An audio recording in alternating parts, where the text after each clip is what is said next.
eto, Nikki Andre, I'm sure marami mga kapatid natin na Gen Z, pumunta din dyan ng Baguio, excited ba sa gusto ko nga eh. Pero ito pa isang uso sa mga Gen Z. Ano?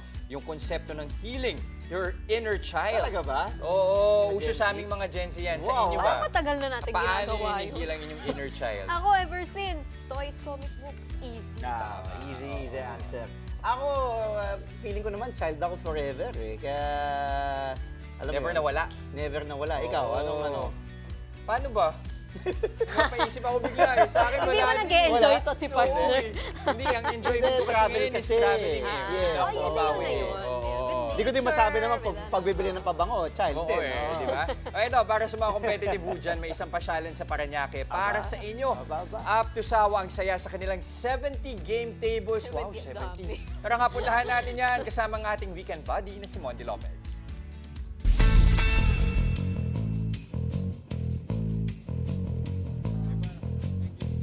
Dahil love month pa rin, syempre, first love pa rin natin ang gumala. At ngayon, dadalhin ko kayo sa isang pasyalan na siguradong kailangan ng matinding mindset.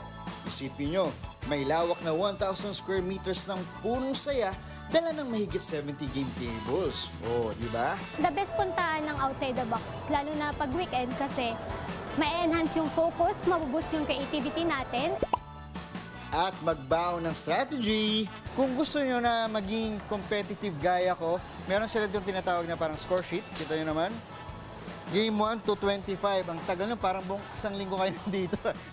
Eto na, dalawang grupo ng magbabarkada ang maglalaban sa isa't isa. Ang Team Andre, hindi si Andre sa studio ha, laban sa Team Paul. Ang unang team na maka 4 points, mananalo ng 5,000 pesos. Try lang. O game, handa na sila sa face-to-face harapan. Ibang show pa yan. Simulan na natin ang laban. Sa unang round, kailangan ng pagkontrol sa kamay at balance para maipasok ang mga bola sa 6 na butas ng wooden disc.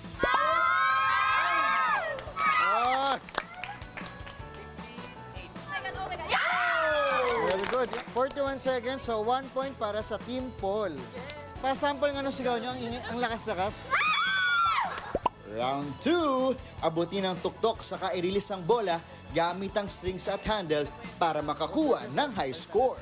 Tingnan natin kung yung lipstick ay makakapanalo. Ah! 20 points, tingnan mo natin yung kabilang team. Oh, seryoso.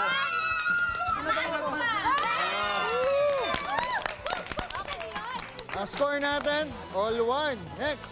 Next round, paunahang mailipat ang mga Django drums sa kalaban gamit ang sticks pero dapat dalawang table na maklear ng winning group.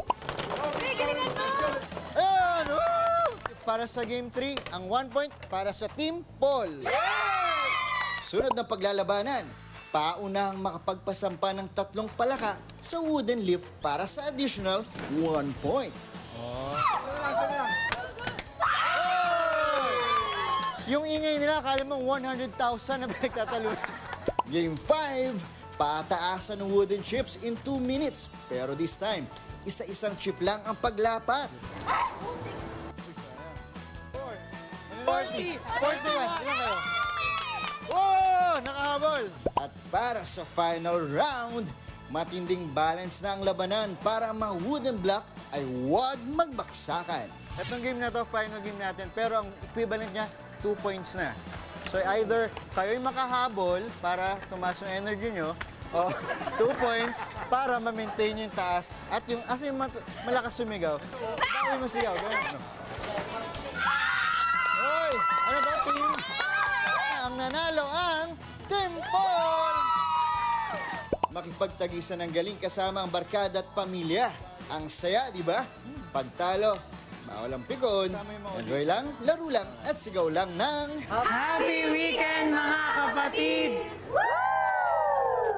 Monty Lopez, News 5. Mga kapatid, Jess De Los Santos po. Iba na ang may alam at may pakialam sa panahon ngayon. Para sa tuloy-tuloy na balitaan sa Frontline kahit weekend, mag-follow at mag-subscribe sa social media pages ng News 5.